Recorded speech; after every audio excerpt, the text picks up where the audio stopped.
Assalamualaikum warahmatullahi wabarakatuh.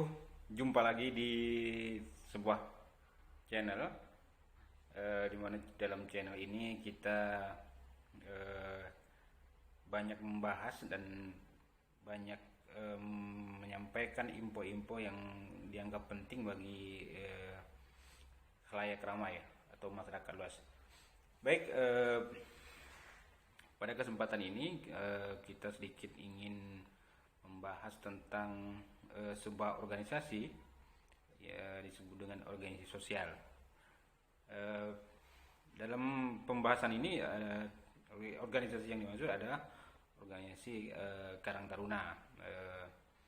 Pada kesempatan ini kita ingin sedikit membahas dan sedikit ingin mengkaji terkait dengan peraturan Menteri Sosial tentang Karang Taruna, atau lebih populernya disebut dengan Permensos nomor 25 tahun 2019. Permensos ini adalah acuan kawan-kawan Karang Taruna atau aktivis Karang Taruna di Indonesia dalam melakukan kegiatan-kegiatan sehari-hari. Dalam Permensos ini kita kaji dulu pengertian dari Karang Taruna, bahwa Karang Taruna adalah organisasi yang dibentuk oleh masyarakat sebagai wadah generasi muda untuk mengembangkan diri, tumbuh dan berkembang atas dasar kesadaran serta tanggung jawab sosial dari, oleh dan untuk generasi muda yang berorientasi pada tercapainya kesejahteraan sosial bagi masyarakat. Jadi Karang Taruna ini adalah organisasi muda dengan tujuan utamanya adalah untuk mencapai kesejahteraan sosial bagi masyarakat.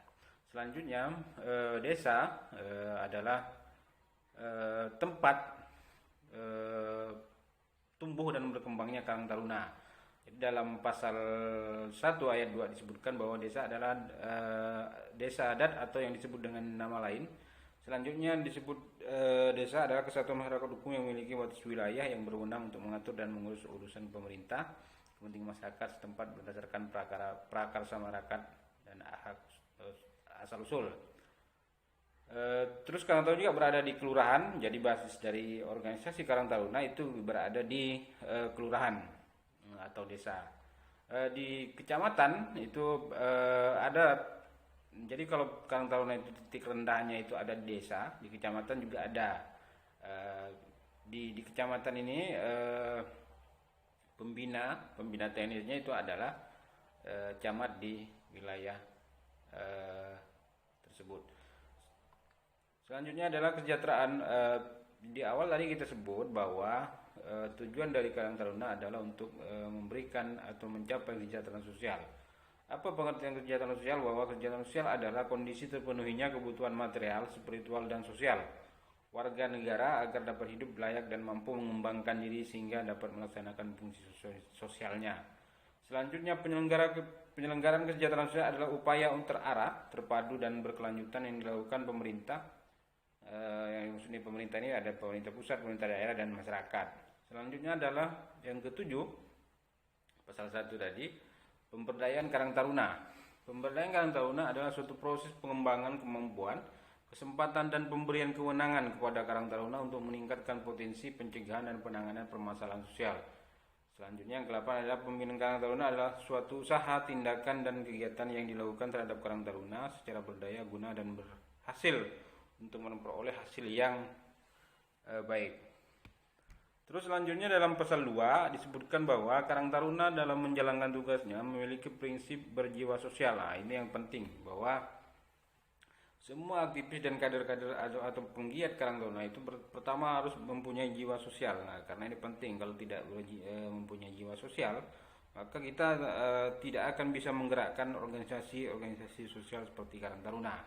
Selanjutnya adalah kemandirian. Nah, di mana-mana organisasi pada zaman sekarang ini dituntut adalah mandiri, karena organisasi sosial seperti Karang Taruna itu tidak harapannya tidak lagi bersandar atau kepada pemerintah dan dia bisa menggerakkan dirinya sendiri. Nah, ini yang penting, bagaimana sehingga organisasi itu bisa hidup.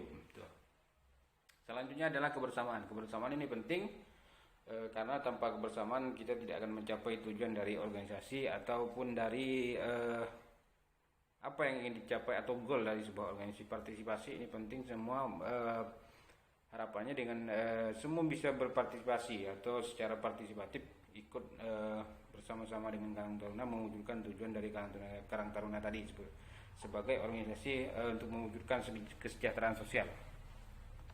Selanjutnya pasal 3, Karang Taruna dalam menjalankan tugasnya dilandaskan pada Pancasila dan Undang-Undang Dasar Negara Kesatuan Republik Indonesia tahun 1945. Ini jelas bahwa Karang Taruna dalam menjalankan tugasnya berlandaskan pada Pancasila, bahwa kita tahu bahwa Pancasila adalah dasar negara kita yang semuanya harus berlandaskan Pancasila. Yang selanjutnya adalah pasal 4, Karang Taruna bertujuan untuk mewujudkan kesadaran tanggung jawab sosial setiap generasi muda. Jadi dan dengan Karang Taruna, dengan organisasi Karang Taruna ini dituntut bahwa kesadaran tentang jawab sosial setiap generasi muda. Jadi kita anak-anak muda di Indonesia ini dituntut tanggung jawab sosialnya, artinya yang misalnya peduli dengan sosial di sekitar. Selanjutnya yang B, mengembangkan kemampuan generasi muda dalam menyelenggarakan kesejahteraan sosial melalui rehabilitasi sosial dan jaminan sosial, pemberdayaan sosial dan perlindungan sosial. Selanjutnya adalah C, membangun karakter generasi muda yang berpengetahuan. Jadi tujuan dari Karang Taruna tadi adalah untuk generasi muda ini bisa mempunyai karakternya apalah, punya pengetahuan, keterampilan, cerdas, inovatif dan berkarya. Selanjutnya adalah mengembangkan potensi dan kemampuan generasi muda, memotivasi generasi muda agar menjadi perekat persatuan dalam keberagaman kehidupan masyarakat berbangsa dan bernegara, menjalin sinergi dan kerjasama kemitraan antara generasi muda dan dengan berbagai pihak dalam mewujudkan peningkatan kesejahteraan sosial. Selanjutnya adalah bab 3, status kedudukan dan tugas dan fungsi Karang Taruna. Pasal 5, Karang Taruna merupakan organisasi yang dibentuk oleh masyarakat sebagai potensi dan sumber kesejahteraan sosial. Yang kedua adalah Karang Taruna berkedudukan di desa. Nah, lagi-lagi ini saya sebutkan tadi bahwa basis dari Karang Taruna itu berada di desa atau kelurahan di dalam wilayah hukum Negara Kesatuan Republik Indonesia. Selanjutnya adalah Karang Taruna memiliki tugas. Apa sih saja tugas Karang Taruna? Yang pertama adalah mengembangkan potensi generasi muda dan masyarakat. Ya, ada dua ya, potensi generasi muda. Jadi kan kita generasi muda ini harus dikembangkan potensinya dan masyarakat. Yang ke B adalah berperan aktif dalam pencegahan dan penanggulangan permasalahan sosial. Nah, ini yang penting nih. Mengapa Karang Taruna sebagai leading sektor atau garda terdepan dalam permasalahan sosial? Karena pemuda itu masih punya semangat, masih punya talenta dan masih punya kekuatan untuk bisa menggerakkan generasi muda ini untuk bisa berperan aktif dalam pemberdayaan sosial. Selanjutnya pasal 7, Karang Taruna memiliki fungsi. Pertama itu administrasi dan manajerial. Administrasi itu terkait surat menyurat dan manajerial itu adalah kepemimpinan. Yang ke B itu adalah fasilitasi. Yang C adalah mediasi. Yang D adalah komunikasi, informasi dan edukasi. Yang E pemanfaatan dan pengembangan teknologi. Yang F adalah advokasi sosial. Yang G adalah motivasi, pendampingan dan pelopor. Pasal 8 selanjutnya kita ke keanggotaan dan pengurus. Jadi keanggotaan Karang Taruna menganut sistem statual pasif, yaitu setiap generasi muda yang berusia 13 sampai dengan 45 tahun otomatis menjadi anggota Karang Taruna. Yang kedua adalah keanggotaan Karang Taruna sebagaimana dimaksud pada ayat 1 berasal dari generasi muda di tingkat desa atau kelurahan. Yang ketiga, ketentuan mengenai keanggotaan Karang Taruna. Yang pasal 19 untuk pelaksanaan tugas dan fungsi serta pemberdayaan Karang Taruna bentuk kepengurusan di tingkat. Jadi pertama jenjang kepengurusan Karang Taruna itu pertama ada di desa. Yang kedua itu adalah di kecamatan, yang ketiga itu kabupaten, yang keempat itu di provinsi, yang terakhir adalah tingkat nasional. Jadi itu dari pengurusan Karang Taruna. Selanjutnya adalah kita singkat-singkat saja. Ini bab 6, identitas Karang Taruna. Pasal 33, Karang Taruna memiliki identitas atas lambang. Jadi ada lambang, ada seragam, ada bendera, ada emas dan ada plang.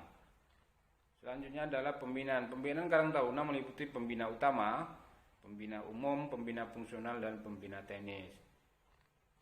Jadi pembina-pembina ini biasanya adalah orang-orang yang dianggap punya kapasitas, dan biasanya itu adalah orang-orang pengambil kebijakan seperti dinas sosial, terus camat, bupati, gubernur, bahkan kalau nasional itu adalah presiden.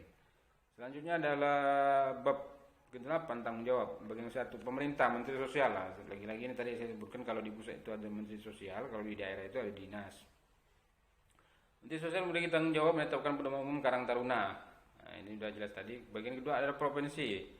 Apa tugas gubernur untuk membina Karang Taruna di tingkat provinsi? Gubernur memiliki tanggung jawab melaksanakan pedoman umum Karang Taruna, melaksanakan standar dan indikator secara nasional, menetapkan kebijakan tingkat provinsi, memberikan stimulasi fasilitasi, mengukuhkan kepengurusan Karang Taruna tingkat provinsi, melakukan pemberdayaan Karang Taruna, memberikan penghargaan, melakukan sosialisasi, melakukan koordinasi, melakukan pemantauan, pembinaan dan pengawasan Karang Taruna, mengalokasikan anggaran. Nah, ini yang penting nih.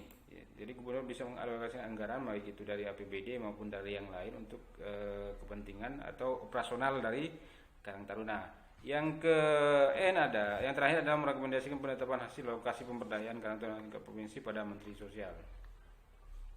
Selanjutnya adalah bupati dan wali kota memiliki tanggung jawab apa saja. Pertama adalah melaksanakan pedoman umum Karang Taruna, sama seperti gubernur tadi. Melaksanakan secara netral, secara nasional, menetapkan kebijakan tingkat kabupaten. Nah, ini yang terpenting juga. Yang lain sama dengan gubernur tadi. Terus pendanaan Karang Taruna itu didapat dari mana saja? Sumber pendanaan Karang Taruna berasal dari anggaran pendapatan dan belanja negara, jadi APBN. Selanjutnya ada APBD, anggaran pendapatan dan belanja daerah. Sumber pendanaan yang sah dan tidak mengikat sesuai dengan ketentuan peraturan perundang-undangan yang diatur. Oke, itu kawan-kawan Karang Taruna Indonesia yang bisa kita jelaskan dari Permensos nomor 25 tahun 2019 ini, yang menjadi acuan Karang Taruna dalam melakukan gerak-gerak atau kegiatan-kegiatan di lapangan seperti pemberdayaan dan lainnya. Mudah-mudahan ini bisa memberikan sedikit pencerahan kepada kawan-kawan terkait Permensos nomor 25 tahun 2019 yang menjadi acuan dari kita semua Karang Taruna Indonesia melakukan aktivitas berkegiatan. Mudah-mudahan info ini atau informasi ini memberikan motivasi kembali bahwa seluruh aktivis atau penggerak atau penggiat Karang Taruna dari tingkat desa, kecamatan, kabupaten, bahkan nasional tetap semangat untuk melakukan kerja-kerja ini. Yakinlah dan percayalah bahwa sebuah filosofi hidup yang menanam itu yang menuai, dan ada lagi filosofi yang penting bagi kita tanamkan, bahwa ketika kita berbuat baik dan berbuat untuk kepentingan orang ramai, insya Allah Tuhan dan alam semesta akan meridhoi langkah kita. Terima kasih sebelumnya telah berkenan menonton video ini, penonton YouTube ini. Mudah-mudahan kita semua sehat, rezeki lancar, dan aktivitas kita berjalan sesuai dengan yang kita harapkan. Jangan lupa like, comment, and share. Terima kasih. Assalamualaikum warahmatullahi wabarakatuh.